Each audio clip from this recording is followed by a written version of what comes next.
Muy buenas tardes. El día de hoy vamos a hablar sobre la infección del sitio operatorio, que hace parte de las infecciones asociadas a la atención en salud, que es importante tener en cuenta cuando vamos a abordar este tipo de patología. Primero, que se debe presentar dentro de los 30 días posteriores al procedimiento. Usualmente se puede empezar a presentar hasta 48 horas después del inicio de la atención. Tiene que tener ese nexo de que se realizó un procedimiento quirúrgico y el área afectada pues va a ser la parte del cuerpo donde se hizo la cirugía. Los pacientes van a tener factores de riesgo modificables y no modificables. Vamos a ver que hay unas condiciones preoperatorias, intraoperatorias y posoperatorias que van a poder tener un impacto respecto a la aparición de este tipo de infecciones. Vamos a hablar básicamente de los adultos que han sido llevados a procedimientos quirúrgicos. Estos pueden ser ambulatorios, no ambulatorios, programados o pueden ser cirugías de urgencias. Debe cumplir unas condiciones. Debe haber una incisión a través de la piel o la membrana mucosa o debe haber una reintervención a través de una incisión que se dejó abierta durante un procedimiento quirúrgico anterior y se efectúa en un quirófano. Tenemos unos factores de riesgo que son los endógenos, son los, pues, sí pueden ser algunas veces modificables, pero otros no, como por ejemplo la edad, la raza. Hay pacientes que tienen desnutrición o riesgo de desnutrición, los pacientes diabéticos, que tienen algún tipo de inmunosupresión con tabaquismo activo, aquellos pacientes con una obesidad con más del 20% del peso ideal o que tienen otro tipo de infecciones concomitantes. Respecto a los factores de riesgo exógenos, vamos a ver el tipo de suturas, si los pacientes requieren o no drenajes, la temperatura corporal, de esto vamos a hablar más adelante, igual que la fluidoterapia y la oxigenación tisular, así como la colocación de apósitos estériles durante el posoperatorio y las curaciones, la profilaxis antibiótica y la técnica quirúrgica. Entonces, ¿qué es importante saber? Que las infecciones asociadas a los procedimientos médico-quirúrgicos son el segundo tipo de infecciones asociadas a la atención en salud más frecuentes notificadas en el mundo. Entonces, la tasa de incidencia va a ser mucho mayor en países con ingresos de bajos y medianos recursos, con una tasa de incidencia de 1.2 y hasta 23.6 sobre 100 procedimientos y una incidencia conjunta hasta del 11.8%. En los países desarrollados esta puede ir desde el 0.9 hasta el 17.2%. Hay dos estudios, uno es el estudio CHITA, donde estuvieron 7 países de bajos recursos y se encontró que esta incidencia podía ser del 16.1% al 18.9%. Y también hay otro estudio que es el estudio Falcon, donde se observó que la incidencia de infección del sitio quirúrgico pues va a ser mayor entre más sucia sea esa cirugía. Entonces es del 22% para aquellos pacientes que son sometidos a una cirugía limpia, contaminada, y de un 30% para aquellos con cirugías tanto contaminadas como sucias.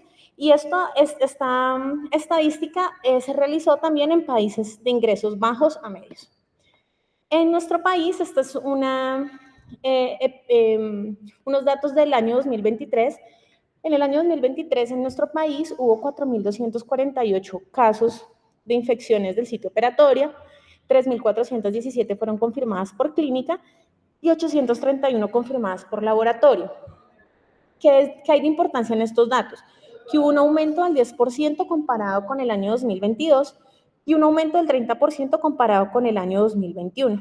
Sin embargo, la incidencia nacional es del 0.5 sobre 100 procedimientos médicos o quirúrgicos realizados, que en sí, pues sí viene siendo menor a la tasa de países que, no, pues que son de bajos recursos. Viene una tendencia al aumento de este tipo de infecciones asociadas a la atención en salud en pacientes que son llevados a cesárea, pacientes con parto vaginal o que se les hace herniorrafia, pues y son estadísticamente significativos. Entonces vamos a empezar a hablar de las definiciones.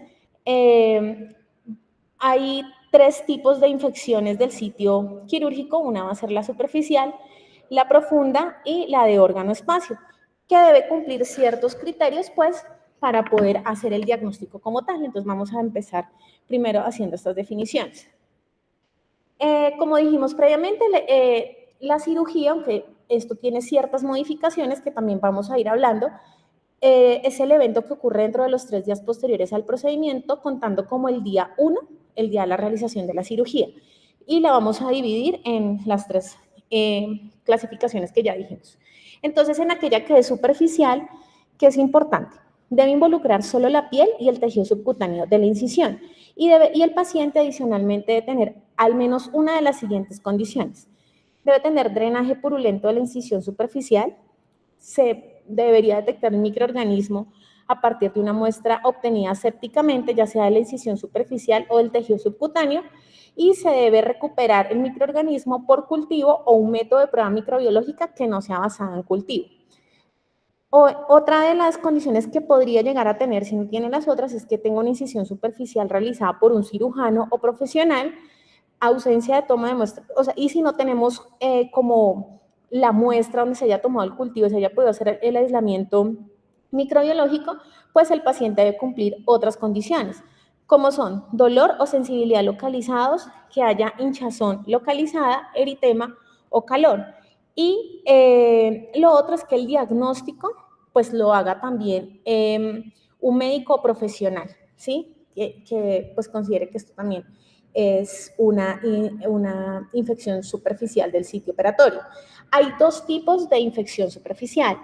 Está la primaria y la secundaria. En la primaria es cuando hay una infección en la incisión primaria de un paciente que ha tenido una o más incisiones. Entonces, los pacientes que se les hace incisión de cesárea o incisión en el tórax para revascularización, pues esa sería su herida principal. Pero en la incisión superficial secundaria es cuando se ha tenido más de una incisión en esa cirugía y, por ejemplo, aquí lo que nos dan de referencia es la incisión en el sitio donante para revascularización. Entonces, sí, es como, no es la herida principal, pero es una incisión asociada a esa cirugía. En cuanto a la infección del sitio de incisión quirúrgica profunda, pues vamos a tener que tenemos muchos procedimientos que pueden enmarcarse en este tipo de cirugías, pero dependiendo de la complejidad de estas y de la localización, entonces vamos a tener en cuenta que el tiempo para decir que es una infección del sitio quirúrgico puede ir hasta los 30 días, pero en otras puede ir hasta los 90 días, como por ejemplo en la cirugía de busto, cirugía cardíaca, en la revascularización miocárdica, fusión espinal, las craniotomías, herniorrafias también acá pues muy importante, las prótesis tanto de cadera como de rodilla, las colocaciones de marcapaso, los implantes de marcapaso, la cirugía de derivación vascular periférica y de derivación ventricular. Ya todas las otras que son un poco más frecuentes, que son aquellas que comprometen toda la parte gastrointestinal principalmente y también ciertas cirugías ginecológicas como cirugía de ovario, y incluso ahí también está trasplante de corazón, pues deben tener es un tiempo de evolución de 30 días. Entonces, ¿qué sucede? Cuando vamos a hacer la clasificación de este tipo de heridas, debes de tener el antecedente de una de esas cirugías, pero aquí no va a ser un compromiso superficial ni el tejido subcutáneo. Acá se comprometen tejidos blandos profundos de la incisión, como son las capas faciales y musculares. Y el paciente debe tener al menos uno de los siguientes criterios. Puede tener un drenaje purulento de la incisión profunda, o una incisión profunda que presenta dehiscencia de manera espontánea o es abierta o aspirada por un cirujano o que es designado por otro médico, pero pues alguien que tenga experiencia en este tipo de incisiones y heridas. Además, debe tener un microorganismo, lo mismo, identificado en estos tejidos, ya sea por medio de cultivo, método de prueba microbiológica no basada en cultivo, un cultivo, una prueba sin cultivo de los tejidos blandos profundos de la incisión que tiene un resultado negativo y que no cumplen pues con este criterio, pero que tienen asociado fiebre mayor a 38 grados centígrados, dolor o sensibilidad localizados, o que se pueda observar que hay presencia de absceso u otra evidencia de infección que involucre esta incisión profunda, que es la que consideramos que está afectada. Entonces, estas serían las infecciones de sitio operatorio profundo. También encontramos que ahí está la primaria y está la secundaria, entonces es igual. La primaria es la incisión principal a donde se haya sometido la cirugía, y la secundaria es si el paciente ha tenido 2 incisiones o 3 o más asociadas a la misma cirugía. Y ya en la infección del quirúrgico de órgano-espacio, entonces vamos a encontrar los mismos procedimientos que se realizan para la infección de sitio operatorio profunda, y que aquí pues ya va a ser el compromiso, valga la redundancia, mucho más profundo, va a comprometer cualquier parte del cuerpo más profundas que la capa, que las fascias o los músculos, y que se tienen que abrir durante el procedimiento quirúrgico. Pues la profunda estaba hasta este límite de la cirugía, que eran la fascia y el músculo, aquí es más profundo, y el paciente debe tener al menos uno de los siguientes. Entonces uno va a hacer drenaje purulento de un sistema de drenaje que se coloca en el órgano espacio, sistema, ya sea pues un sistema de drenaje de succión cerrado, drenaje abierto, tubo en T, guiado por tomografía. Lo mismo respecto al aislamiento microbiológico. Entonces, si se identifica a partir del líquido tejido en el órgano o el espacio mediante un cultivo o un método de prueba microbiológico no basado en cultivo, o si tenemos presencia ya sea de absceso que afecte el órgano, espacio que se detecte en un examen anatómico, histopatológico macroscópico o imagen que sugiere infección. Y lo otro es que debe cumplir al menos un criterio para un sitio específico de infección de órgano-espacio, que son estos que vemos aquí. Entonces, se pueden encontrar sitios de infección del sitio operatorio a nivel pues de estas zonas. Entonces, pueden haber abscesos a nivel de los senos o puede haber mastitis de los espacios discales, endocarditis, osteomielitis, abscesos cerebrales, mediastinitis. Y pues así como lo vemos en esta diapositiva, pues hay muchas partes donde como tal, si se forman abscesos, pues podemos hacer ese diagnóstico de órgano-espacio si cumple con los criterios que dijimos previamente. También que es importante saber acá, pues que hay ciertos factores de riesgo que están asociados específicamente con el grado de contaminación de la cirugía. Entonces están las cirugías, pues para esto me parece importante que conozcamos los tipos de cirugía, que son limpia, limpia contaminada, contaminada y sucia. En la limpia, pues no hay contaminación como tal, no se abren cavidades con flora bacteriana que sean ya de la cavidad oral, de la vía respiratoria, digestiva, urinaria, y pues por ejemplo en este caso estarían las herniorragias, las cirugías ortopédicas sin aperturas de cavidades, la cirugía cardiovascular electiva donde el riesgo de infección es menor del 2%. En la cirugía limpia contaminada sí hay contacto con cavidades con flora bacteriana, pero esta es controlada, no hay derrames ni signos de infección. Entonces aquí entran cirugías muy frecuentes como son la colecistectomía, también están las cirugías de intestino delgado sin contaminación o la histerectomía donde no hay ruptura de membranas con un riesgo de infección del 3 al 7%. Ya en las cirugías contaminadas, sabemos que son procedimientos con contaminación significativa o que tienen trauma reciente sin una limpieza adecuada. Entonces, por ejemplo, cirugías de colon, pues porque la carga bacteriana ahí es mucho más alta, heridas traumáticas recientes o apendicitis aguda sin absceso, que alcanza un riesgo de infección hasta el 17%. En la cirugía sucia o infectada, que son las clase 4, entonces aquí ya hay infección activa, hay tejido necrótico, hay ya una contaminación preexistente antes de hacer la cirugía. Entre los ejemplos están los abscesos, la peritonitis, los pacientes que tienen apendicitis y ya cursan con perforación o pacientes que tienen gangrena. Y ya de por sí estas cirugías tienen un riesgo de infección mayor al 27%. Entonces, pues ahí no va a ser como tal secundario a la atención de la salud en este caso, sino va a ser propiamente por las condiciones prequirúrgicas existentes. Entonces, ¿qué es importante? Hay la guía que nosotros pues vamos a desarrollar en esta charla, va a ser la guía que tenemos por el distrito, que es del 2024, pero se basa en estas dos guías, en la guía de la OMS y en la guía del Instituto Nacional de Salud, Excelencia Clínica del Reino Unido. Esto pues va a tener unos niveles de certeza, alta, moderada, baja y muy baja, ¿sí? Y va a depender el efecto o la confianza del efecto que va a tener cada recomendación en los diferentes pacientes. Pues ya vamos a empezar a hablar sobre las recomendaciones. Entonces, esta guía tiene 15 recomendaciones. La primera es que en pacientes que serán sometidos a procedimiento quirúrgico, la pregunta que se hace es si debe usarse soporte nutricional mejorado prequirúrgico para prevenir infecciones del sitio operatorio. Entonces, ¿por qué se da esto? Porque por plausibilidad biológica, los pacientes que tienen malnutrición o tienen riesgo nutricional alto, pues su sistema inmunológico no va a ser igual que el de una persona que esté sana y puede ser un factor predisponente para infecciones del sitio operatorio. La fuerza de la recomendación es condicional a favor, pero la certeza de evidencia es muy baja. Aquí hay dos estudios que yo traje.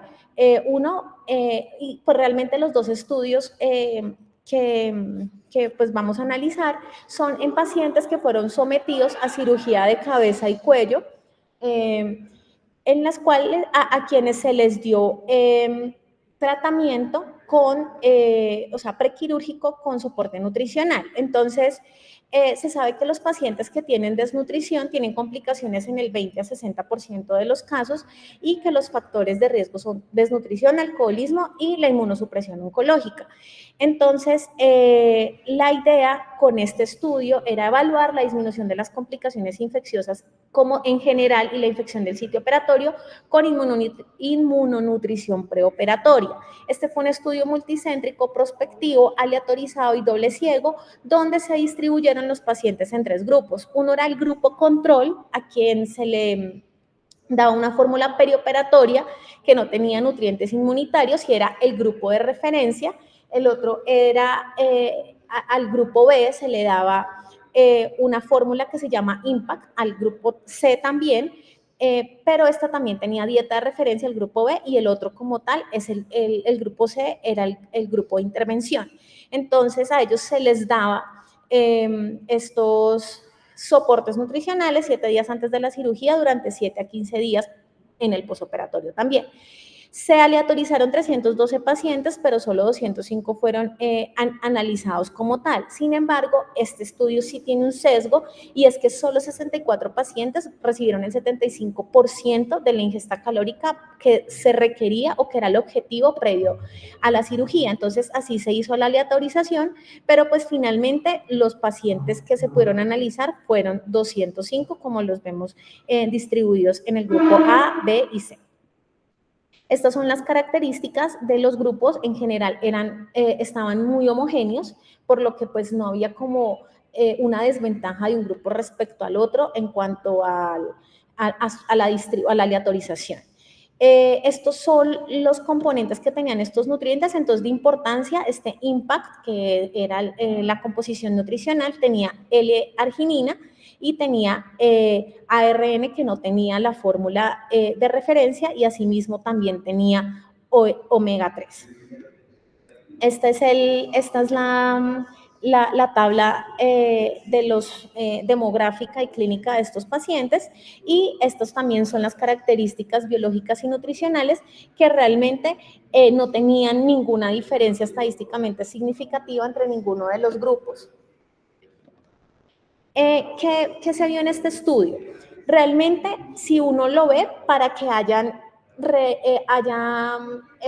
un impacto benéfico en mejorar la nutrición de estos pacientes, pues se dio en aquellos en que la ingesta calórica fue mayor fue entre el 75 y el 100%. De resto, realmente, pues no hubo evidencia que apoyara la intervención respecto al grupo que no. Esta es la comparación entre las diferentes ingestas calóricas y los pacientes que desarrollaban infección del sitio operatorio. Entonces, sí, a favor, pues está que la ingesta sea mayor del 75% de la meta de cada paciente. Esto pues tenía un factor protector con un OR en 0.17 y una P estadísticamente significativa. Esta siguiente gráfica es como tal de las complicaciones infecciosas en general, pero también se parece mucho a la distribución de la infección del sitio operatorio con un OR en 0,24 y una P estadísticamente significativa también. Lo otro que se pudo ver en estos pacientes adicionalmente es que la mediana de estancia posoperatoria también mejoró.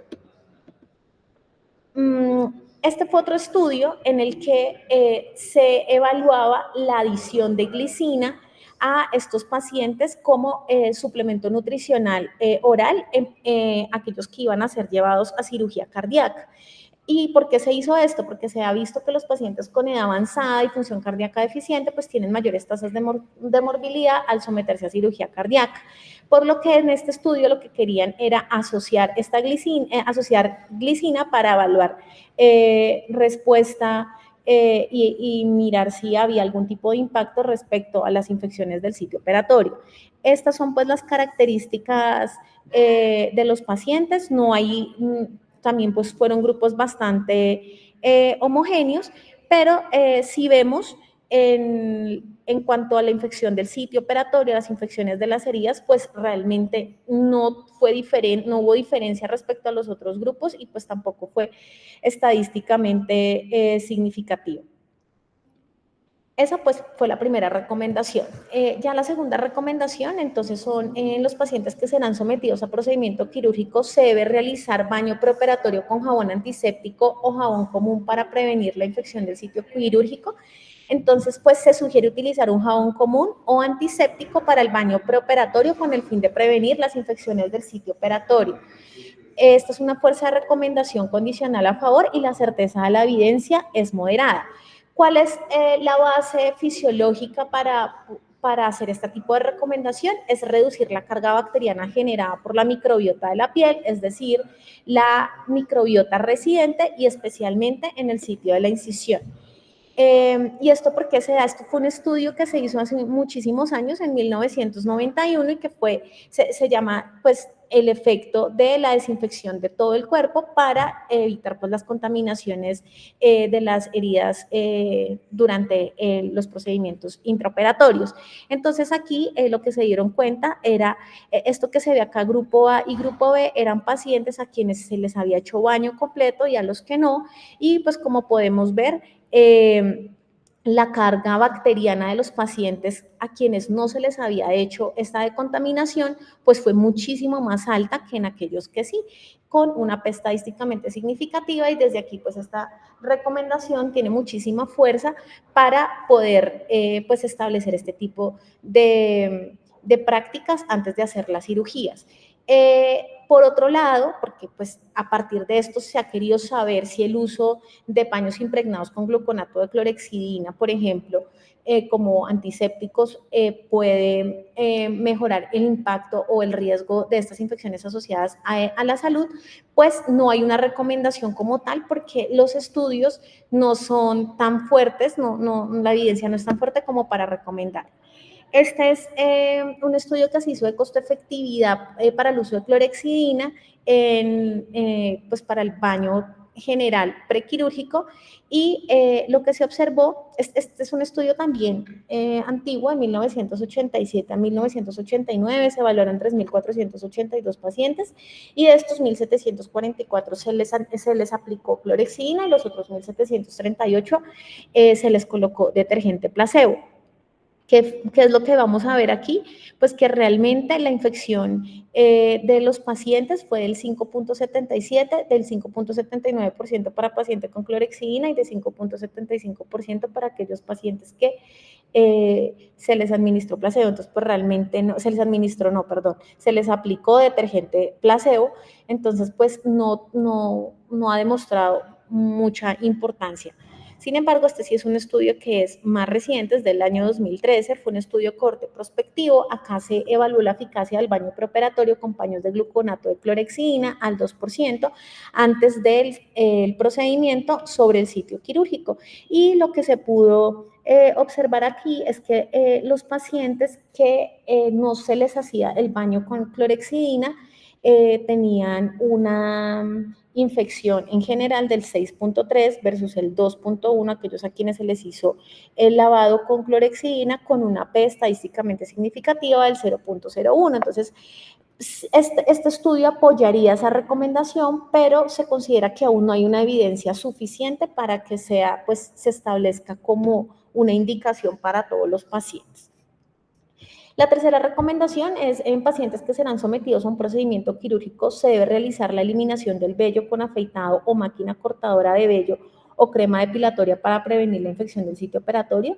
Entonces, realmente aquí lo que nos dice la guía es que no se recomienda de manera sistemática la eliminación del vello en los pacientes, al no ser que se considere que es absolutamente necesario. Y si es así, ellos recomiendan máquina cortadora, o sea, ellos como tal no recomiendan como la máquina de afeitar, sino más como cortar el pelo. Se desaconseja afeitarse en todo momento, ya sea antes de la operación o en el quirófano, y la fuerza de recomendación es fuerte con una certeza de la evidencia que es moderada. Esta recomendación se basa en un metaanálisis que salió en Cochrane. Aquí se hizo realmente es una revisión sistemática de 19 estudios aleatorizados y 6 estudios cuasi aleatorizados. En total se tuvieron en cuenta 25 estudios con 8.919 participantes. Aquí esta es la comparación entre la remoción de pelo pero cortado versus no removerlo, y pues realmente no hay como una recomendación a favor de ninguna de las dos propuestas para ser llevadas a cabo previo a la cirugía. La otra es también pues hace parte del mismo espectro de comparar el corte con pues no hacer ningún tipo de procedimiento respecto al vello del paciente, y pues no hay nada que vaya pues a contra o en favor. Cuando se hace también la comparación frente al afeitarse, ¿sí? Al rasurado y a la no remoción del pelo, si realmente se recomienda más no remover el pelo. O sea, aquí sí la recomendación es más hacia dejar al paciente pues en ese aspecto sin ningún tipo de intervención. Con una P estadísticamente significativa. Este también es la comparación entre rasurar el pelo y cortarlo, y la recomendación es más hacia cortarlo y no hacia rasurarlo, como lo dijimos pues previamente, con una P significativa del 0.005. Y si se compara el corte con crema o el rasurado, pues está a favor de usar crema que rasurarlo, ¿sí? Que es pues como la recomendación en general que nos da, y esto también tiene una P estadísticamente significativa.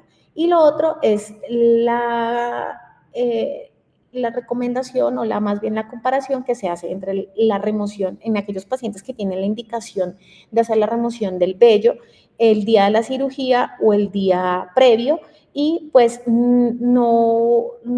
realmente la recomendación pues no es clara, porque los estudios no solo son heterogéneos, sino que han apuntado a diferentes resultados. Entonces, hay unos que pues de pronto hacen que se incline más la balanza a que sea el día de la cirugía, pero pues realmente no se puede hacer una recomendación clara en cuanto a este aspecto.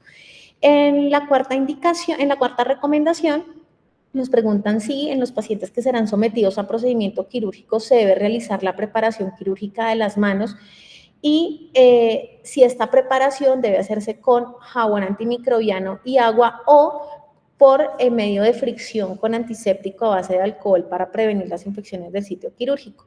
Entonces, aquí lo importante es que se haga una adecuada técnica, pero ellos recomiendan que se pueden hacer incluso cualquiera de las dos técnicas, tanto lavarlas con agua antimicrobiana y con jabón antimicrobiano y agua, o usando el antiséptico a base de alcohol con gluconato de clorhexidina antes de colocarse los guantes estériles.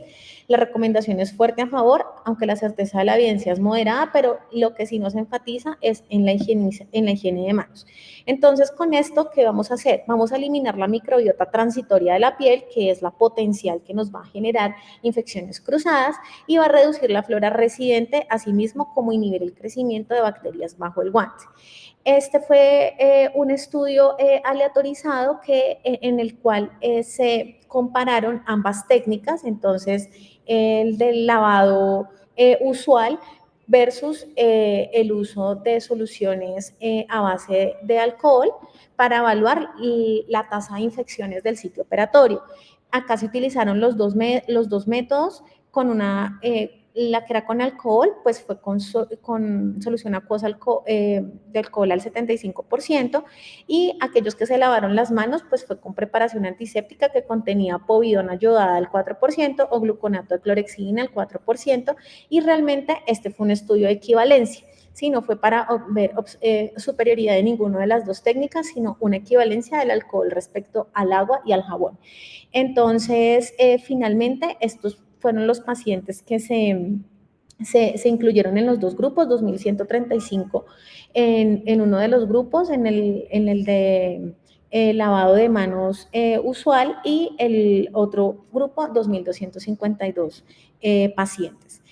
Aquí que se observó que en aquellos pacientes en los cuales se hacía el, el lavado de manos por el protocolario de siempre versus el que fue a base de alcohol, realmente pues fue similar con una P estadísticamente significativa, es decir, aquí no hay inferioridad, lo importante es que se haga una adecuada técnica y un tiempo también adecuado. También en este estudio evaluaron la adherencia a hacer las diferentes técnicas, y lo que sí se observó es que en los pacientes en los que la higienización de manos se hacía por medio del alcohol, de la solución a base de alcohol, eran más adherentes que aquellos que se hacía con el lavado con agua y con jabón. Además, sí se observó que esto generaba que hubiera una mayor tolerancia al producto, había menos resequedad de la piel y menos irritación después de la solución acuosa a base de alcohol. En cuanto a la recomendación número 5, entonces en pacientes sometidos a procedimientos quirúrgicos se deben usar batas o campos no tejidos desechables o batas y campos tejidos reutilizables para prevenir las infecciones del sitio operatorio. Entonces se sugiere usar campos y batas quirúrgicas esterilizadas desechables no tejidas, o campos que sí sean reutilizables pero que estén esterilizados. No hay como una preferencia por ninguno de los dos, lo importante es que sean estériles ambos tipos de ropa, pues. La recomendación es condicional a favor y la certeza de evidencia es de moderada a muy baja. Este es el estudio que como tal desarrolló esta recomendación. Se hizo en 505 pacientes sometidos a cirugía coronaria, el seguimiento se hizo por 18 meses, fue un estudio aleatorizado prospectivo, y los grupos de comparación eran pacientes que utilizaban campos de papel desechables versus campos de tela reutilizables. Estos son las características de los grupos, y pues las características realmente en general eran grupos más bien homogéneos, lo que se observó es que no habían diferencias entre los tipos de infección. Entonces, por ejemplo, si podemos ver las infecciones menores, moderadas y severas, los porcentajes son muy similares, tanto en los pacientes que utilizaban estos campos de papel desechable, los campos de tela reutilizable, en aquellos en quienes hacían las incisiones a nivel external y a nivel de los miembros inferiores, con unos porcentajes muy similares, por lo cual, pues, lo que se tenga, pero que sea estéril. La recomendación número 6, en pacientes sometidos a procedimientos quirúrgicos se debe usar doble guante, un tipo específico de guante o cambios de guantes durante el procedimiento quirúrgico para prevenir la infección del sitio quirúrgico. Entonces, respecto a esto, pues no hay un estudio como tal que apoye la utilización de dos guantes como tal, ni un tipo de guantes en específico, pero lo que sí es que sí se sugiere realizar el cambio de guantes y reservar el instrumental quirúrgico que no se ha utilizado o contaminado durante el procedimiento para el cierre de la herida en procedimientos por ejemplo, con abordaje abdominal, con una recomendación condicional a favor y una certeza de la evidencia que es baja. Esta recomendación sale del estudio Cheetah del que habíamos hablado inicialmente, donde se daba pues un bosquejo grande de la epidemiología de los pacientes que tenían infección de sitio operatorio como infección asociada a la atención en salud, y como pues lo dijimos previamente, se hizo en 7 países de pues bajos recursos. De América pues está México, pero hay países de Sudamérica y de Asia, y se hizo cirugía abdominal en estos países participantes. Acá, que es importante también, que se tuvieron en cuenta tanto adultos como niños, y fue un ensayo multicéntrico aleatorizado por conglomerados. La idea de esto era poder evaluar las infecciones del sitio quirúrgico dentro de los 30 días posteriores a la cirugía. Y el estudio se hizo casi por 2 años, desde junio de 2020 a marzo de 2022, se hicieron 81 grupos y la cantidad de pacientes que se tuvieron fue de 13.301. 7.157 para el grupo de práctica actual, es decir, el que no tiene cambio de guantes antes de terminar el procedimiento quirúrgico, y 6.144 para el grupo de intervención. 8.086 pacientes, es decir, 60.8% se les realizó cirugía limpia contaminada, y 5.215, que fue el 39.2%, cirugía contaminada o sucia. Entonces, acá también pues podemos ver las características demográficas, así como el tipo de cirugía que se realizó, el seguimiento y pues algunas comorbilidades o, por ejemplo, tabaquismo también de estos pacientes, y pues los grupos eran bastante homogéneos. En la comparación que se hizo de estos grupos, sí hubo respecto al objetivo primario como tal, hubo unos resultados a favor de la infección a los 30 días, que fue del 16.1% en el grupo de intervención versus el 18.9%, que si bien porcentualmente no es tan significativo, pues sí tiene una estadísticamente significativa, y pues hace parte de las recomendaciones, por lo menos para cirugía abdominal, como fue el diseño de este estudio. En la 7ª recomendación están los pacientes sometidos a procedimiento quirúrgico. La duda si se debe usar solución de clorexidina, yodoforo, povidona yodada a base de alcohol o de agua para la preparación antiséptica de la piel, y pues de esta manera prevenir las infecciones. Entonces, lo que es más importante aquí es que se debe hacer una preparación antes de la incisión quirúrgica usando una de las opciones de preparación antiséptica, que ya la vamos a mostrar, que es la tabla 1 de la guía, y posterior a que se haga la limpieza, que es importante que la piel quede seca y no queden remanentes de alcohol. Esta es una recomendación fuerte a favor, con certeza la evidencia baja moderada. Entonces, este es el uso de estas soluciones. La primera elección va a ser solución de clorexidina a base de alcohol, a menos que esté contraindicado o el sitio quirúrgico esté junto a una membrana mucosa. Si está junto a una membrana mucosa, se puede utilizar solución de clorexidina, pero acuosa, no a base de alcohol, o solución de povidona yodada a base de alcohol. Si por algún motivo la clorexidina está contraindicada, entonces se debe utilizar solución de povidona yodada a base de alcohol. Y si una solución a base de alcohol como la clorexidina no son adecuadas, o también la povidona, pues se utiliza, a base de alcohol, pues se utiliza solución de povidona yodada acuosa, ¿sí? Pues es realmente lo que se tenga, pero pues la primera elección como tal, la solución de clorexidina a base de alcohol. En la 8ª recomendación, en los pacientes sometidos a procedimientos quirúrgicos se debe usar calentamiento corporal para mantener la normotermia durante el procedimiento quirúrgico para prevenir las infecciones.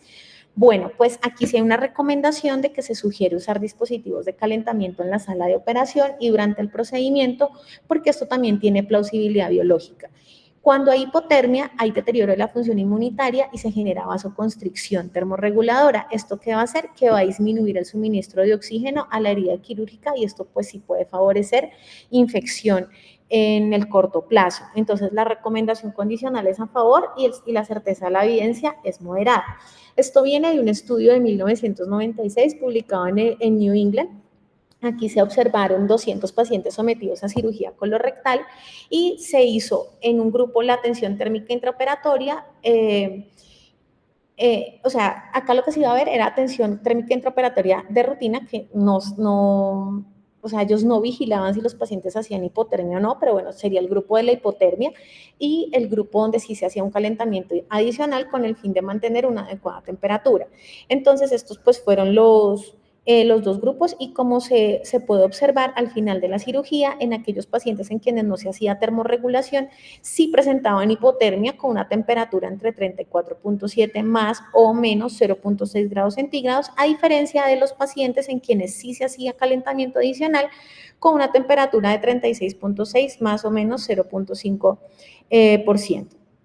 Esto que evidenció que los pacientes que tenían hipotermia, el 19% de estos pacientes tuvo infección versus un 6% de aquellos en quienes se les mantenían las medidas térmicas recomendables, con una P significativa del 0.009. La novena recomendación: en pacientes sometidos a estos procedimientos se debe administrar fracción del 80% o del 30-35% de oxígeno inspirado para mantener la oxigenación durante el procedimiento quirúrgico y prevenir las infecciones. Pues se sugiere administrar una fracción de FIO2 del 80% de manera intraoperatoria a pacientes adultos sometidos a procedimientos quirúrgicos con anestesia general e intubación traqueal. Ya vamos a ver pues la evidencia. La recomendación es condicional a favor y condicional porque va a depender básicamente de eso, que el paciente sí tenga intubación. Si no, como tal, no es fuerte la evidencia. Y la certeza de la evidencia es moderada. Esto también se da o sea, la recomendación y los estudios se han hecho pues porque los niveles de oxígeno en la incisión quirúrgica pues van a influir de manera significativa en el riesgo de las infecciones del sitio quirúrgico, pues debido a que si hay una adecuada oxigenación, la respuesta inmunológica a ese nivel pues va a ser mucho mejor, así como el flujo sanguíneo incisional. Entonces, este pues fue un estudio que se publicó en 2019 y se comparaban ambas FIOs al 80%, 30-35%, y como podemos ver, realmente se observó que las FIOs altas, es decir, del 80%, fue beneficiosa en pacientes intubados. O sea, esto muestra un factor protector con un RR de 0.8, pero en pacientes no intubados realmente, como podemos ver aquí, pasa al 1, es del 1.20 este RR y pues realmente no tiene una recomendación fuerte en este tipo de pacientes que no tienen intubación orotraqueal. En los pacientes sometidos a procedimientos quirúrgicos, en esta décima recomendación, se deben usar estrategias específicas de manejo de líquidos intravenosos perioperatorios para mantener la perfusión y prevenir las infecciones. Entonces, se sugiere utilizar estrategias dirigidas por objetivos para la administración de líquidos intravenosos. De manera intraoperatoria, pues con el fin de prevenirlas, esta es condicional a favor, aunque la certeza de evidencia es baja. Que es importante saber aquí, bueno, aparte de que esto también se evaluó en un estudio donde se hizo un control de esta administración de volumen, pues aquí como podemos ver, estas son las características de los grupos y qué era lo importante, lo que se iba a monitorizar con este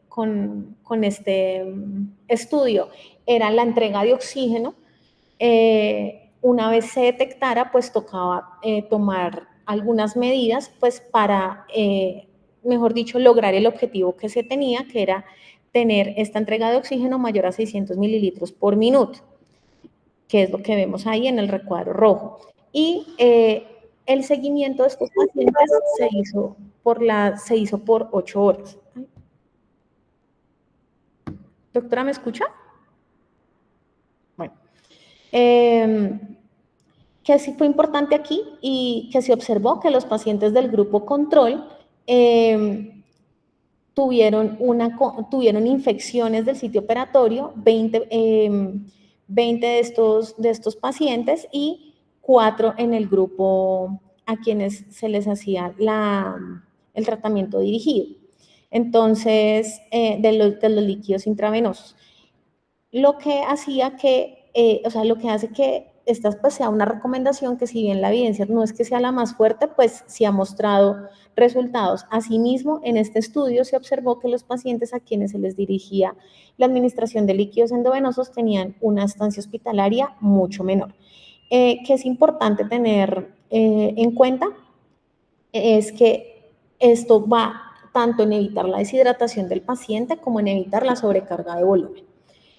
En los pacientes que están sometidos a estos procedimientos quirúrgicos se debe administrar líquidos endovenosos, y pues esta es la pelea como en muchísimos temas, si la recomendación es para cristaloides o para coloides para mantener una adecuada perfusión. Entonces pues como tal se recomienda el uso de cristaloides intravenosos de manera intraoperatoria, con una recomendación condicional a favor y certeza de la evidencia baja. Este fue un estudio que se realizó donde se compararon ambos grupos.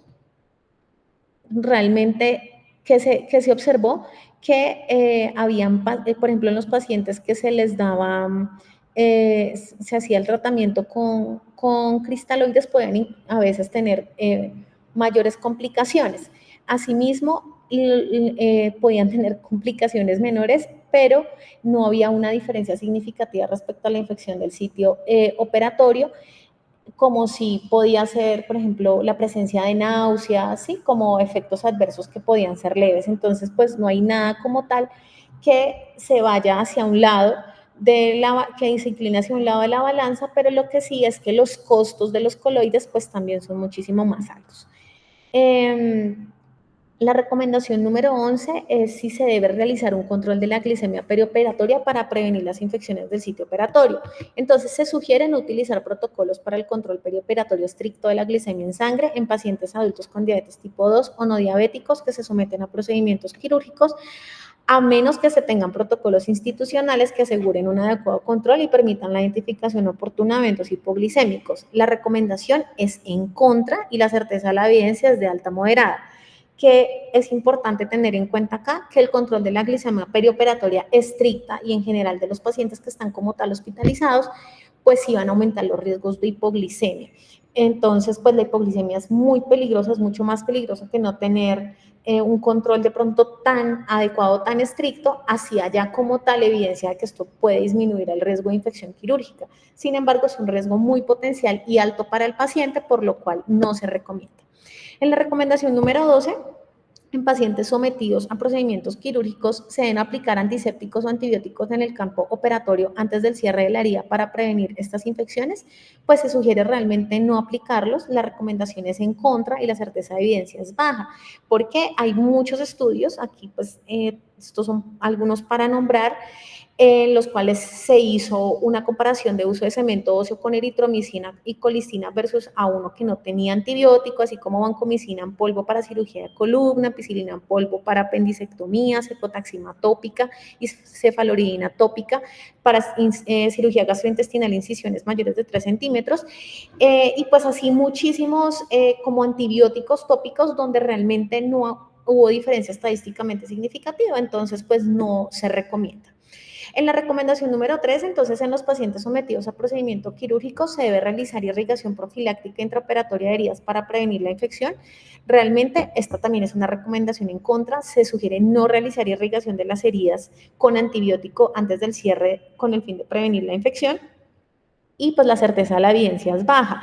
Realmente lo que se ha visto como tal es que la irrigación, pero no el antibiótico como tal, sino de las soluciones, va a tener un efecto mecánico que puede generar que haya limpieza física y que elimine detritos celulares o fluidos corporales presentes en el tejido, pero como tal no va a tener un impacto en evitar las infecciones del sitio operatorio. Puede tener un efecto de hidratación tisular y dilución de los contaminantes que estén presentes, pero realmente el uso de antibióticos o antisépticos pues probablemente no disminuyan la infección del sitio operatorio.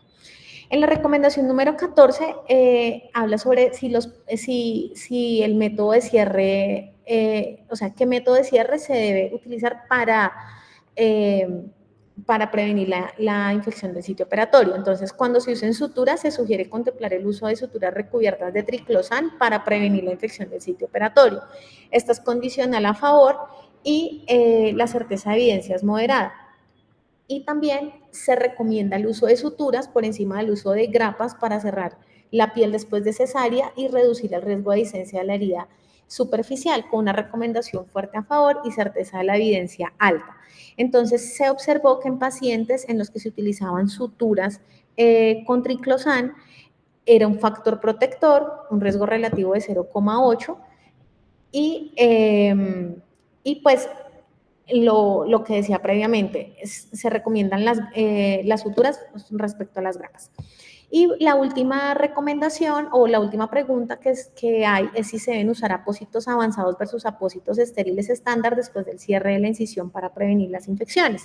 Y se dice que pues no se sugiere usar ningún tipo de apósito avanzado en lugar de un apósito estándar con el fin de prevenir las infecciones, pues porque en las comparaciones que se han hecho en los diferentes estudios, pues esto no demuestra que haya ningún impacto en la prevención de la infección.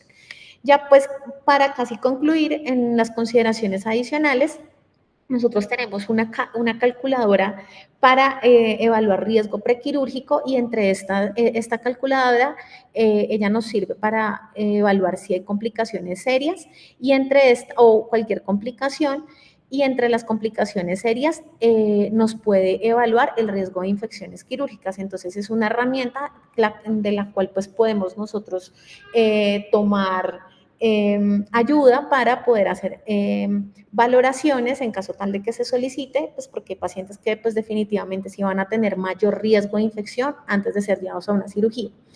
Hay otra cosa que es importante y es respecto al reporte, porque esto hace parte de la vigilancia de estas infecciones. Entonces, se debe reportar mediastinitis después de cirugía cardíaca que se acompaña como osteomielitis.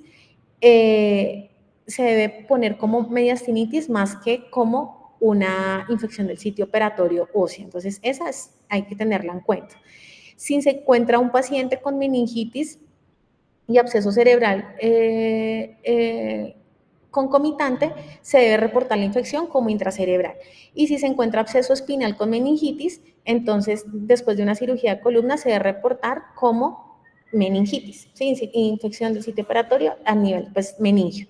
Las episiotomías no se consideran procedimientos quirúrgicos, también hay que tenerlo en cuenta, y hay reporte de eventos asociados a los catéteres de diálisis peritoneal. Entonces si hay peritonitis asociadas a estos catéteres, pues va a depender como tal de cómo lo recomienda el grupo de nefrología. Y estas pues es un resumen de las recomendaciones que hemos venido hablando, tanto de las estrategias preoperatorias como intraoperatorias e igualmente pues posoperatorias, para evitar el riesgo de infecciones asociadas a la salud en cuanto a las infecciones de sitio operatorio se refiere. Y pues muchas gracias.